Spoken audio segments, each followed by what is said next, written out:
ሰላም የማይንድ ኤርድሮፕ ዩቲዩብ ቻናል ቤተሰቦች እንደምን ቆያችሁ? ታይም ፋርም ላይ ስትሰሩ ለነበራችሁ ታይም ፋርም ላይ አዲስ ነገር አለ።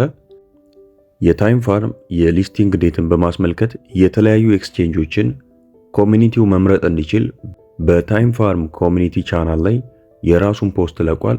ከታይም ፋርም ኤርድሮፕ መጠናቀቅ ጋርም በተገናኘ ልናደርግ የሚገባቸውን ጉዳዮች በዚህ ሳምንት አሳውቋል። እነዚህን ጉዳዮች በዚህ ቪዲዮ የማነሳላችሁ ይሆናል።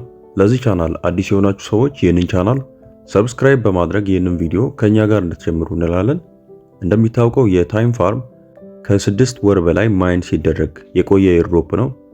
ታዲያ በሮድ ማፓቸው መሰረት የሊስቲንግ ቀን መቃረቡን አስመልክቶ የተለያዩ ኤክስቼንጆችን አምጥተዋል። እንደምታዩት እዚህ ጋር ባይቢት፣ ኩኮይን፣ ጌታዮ፣ ኮይንቤዝ፣ ታይምኤክስ እና ዴክስን የመሳሰሉ የተለያዩ ኤክስቼንጆችን እንደ አማራጭ አምጥተዋል። ታዲያ 77% የሚሆነው ኮሚኒቲ የባይቢት ኤክስቼንጅ ነው ምርጫው ያደረገው።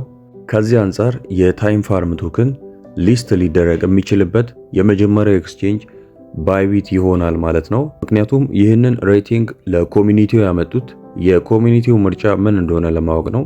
ስለዚህ ባይቢት ከፍተኛውን ይዟል። የታይም ፋርምን ሊስት ከሚያደርጉ ኤክስቼንጆች ባይቢት የመጀመሪያው ይሆናል ማለት ነው። ታዲያ ይህንን አስመልክቶ በትላንትናው ዕለት አንድ ሌላ ፖስት ነበራቸው። እንደምታዩት እዚህ ጋር ዶንት ፎርጌት ቱ አንስቴክ ዮር ሰከንድ ብለዋል። ታይም ስቴኪንግ ሜክ ሹር አንስቴክ ዮር ሰከንድ ዌን ዘ ታይም ካምስ።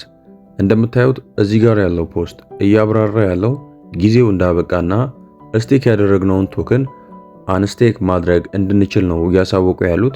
ምናልባት ከሊስቲንጉ በፊት ማይኒንጉ በፍጥነት ሊጠናቀቅ ስለሚችል ሁላችሁም ስቴክ ያደረጋችሁትን ቶክን ወደ እናንተ የታይም ፋርም ቦት ውስጥ በመግባት አንስቴክ ብታደርጉ የተሻለ ነው ብዬ አስባለሁ። ምክንያቱም ስቴክ የሆኑ ቶክኖችን አንስቴክ አለማድረግ በእኛ ቶክን ባላንስ ላይ ችግር ሊያመጣ ስለሚችል፣ ስለዚህ ሁላችንም የኛ የታይም ፋርም ቦት ውስጥ በመግባት ስቴክ ያደረግነውን አንስቴክ ልናደርግ ይገባል ማለት ነው። እንደምታዩት ከቅርብ ጊዜ በኋላ የታይም ፋርም የማይኒንግ ሴታፑ ተቀይሯል። ከዚህ በፊት እዚህ ጋር መሃል ላይ ፍሬንድ የሚል ነበር የነበረው፣ አሁን ግን የለም፣ ዝብርቅርቅ ወጥቷል። ስለዚህ ታስክ እንደምታዩት እዚህ ጋር ነው ያለው፣ ሁላችሁም የምታውቁት ነው። ነገር ግን ፍሬንድ የሚለውንና ስቴኪንግን ቼክ ለማድረግ እዚህ ጋር earn የሚለውን ሴክሽን ነው የምንነካው። earn የሚለውን ከነካም በኋላ እንደምታዩት ከላይ ስቶር አለ። ስቴክ የሚለው ደግሞ አራተኛው ላይ ስቴኪንግ ብሎ እዚህ ጋር መጥቶልናል። ስለዚህ ስቴክ ያደረጋችሁ ሰዎች እዚህ ጋር ክሊክ በማድረግ ስቴክ ያደረጋችሁትን ቶክን አንስቴክ ማድረግ ትችላላችሁ ማለት ነው። እንደምታዩት እኔ ስቴክ ያደረኩት ይሄ የኔ ቶክን ነው። ስለዚህ ይሄን አንስቴክ ለማድረግ ክሌም አደርገዋለሁ ማለት ነው። እንደምታዩት በተሳካ ሁኔታ ክሌም አድርጌያለሁ። ከዚህ በኋላ ስቴኪንግ ውስጥ ምንም አይነት ቶክን የለኝም ማለት ነው። ሁሉም ቶክን ወደ ባላንስ መጥቷል ማለት ነው። እንደምታዩት ሁሉንም ቶክን ወደ እኔ ዋናው ባላንስ አምጥቼዋለሁ። ቼክ ለማድረግ እዚህ ጋር ዋሌት የሚለውን እንነካለን። እዚህ ጋር የሚያሳየኝ ባላንስ አንስቴክ ከማድረጌ በፊት የነበረውን ባላንስ ነው። አሁን አንስቴክ ስላደረግኩኝ ከ1 ቢሊዮን በላይ ያለውን የታይም ፋርም የሰከንድ ቶክን ሊያሳየኝ ይገባል ማለት ነው። ስለዚህ እንዲያሳየኝ አንድ ጊዜ ሪሎድ አድርገዋለሁ።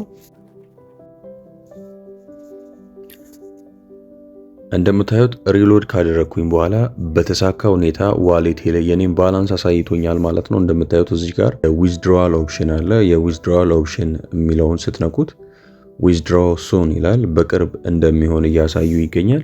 ስለዚህ ስቴክ ያደረጋችሁት የእናንተ ቶክን ካለ ወደ እናንተ የታይም ፋርም ቦት ውስጥ በመግባት አንስቴክ ልታደርጉ ይገባል ማለት ነው። ምናልባት ሰዎች ኢንቫይት ያደረጋችሁ ደግሞ በኢንቪቴሽን የሚሰበሰብ ቶክን አለ። ስለዚህ እሱንም ደግሞ ክሌም ለማድረግ እዚሁ earn ሴክሽን ውስጥ እንዳላችሁ ከስቴክ ወደ ታች በኩል ባለው ኢንቫይት ፍሬንድ የሚለውን በመንካት ክሌም ልታደርጉ ትችላላችሁ ማለት ነው። እንግዲህ የታይም ፋርም ኤርድሮፕ ከብዙ ቆይታ በኋላ እዚህ ጋር ደርሷል። ስለዚህ የታይም ፋርም ኤርድሮፕ ላይ ስትሳተፉ የነበራችሁ ከዚህ በኋላ ባለው እያንዳንዱ መረጃዎች በጥንቃቄ መከታተል ብትችሉ የተሻለ ነው ብዬ አስባለሁ። በተለይ ደግሞ ምናልባት ዋሌት ዲስኮኔክት ያደረጋችሁ ሰዎች እዚህ ዋሌት ሴክሽን ላይ ዋሌታችሁ ኮኔክት መሆኑን ልታረጋግጡ ይገባል ማለት ነው።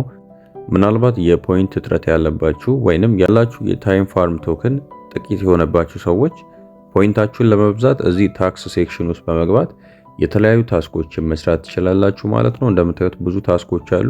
ስለዚህ ታስኮችን በማጠናቀቅ ፖይንታችሁን ከፍ ማድረግ ትችላላችሁ ማለት ነው። ከታይም ፋርም ኤርድሮፕ የሊስቲንግ አፕዴት ጋር በተገናኘ ያለው መረጃ ይሄ ነው። ከታይም ፋርም ኤርድሮፕ ጋር በተገናኘ ጥያቄ ያላችሁ ሰዎች ኮመንት ማድረግ አይረሳ።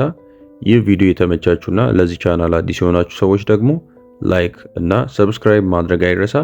የዛሬውን በዚህ አበቃን። በቀጣይ ቪዲዮ እስክንገናኝ ድረስ ሰላም ቆዩልን።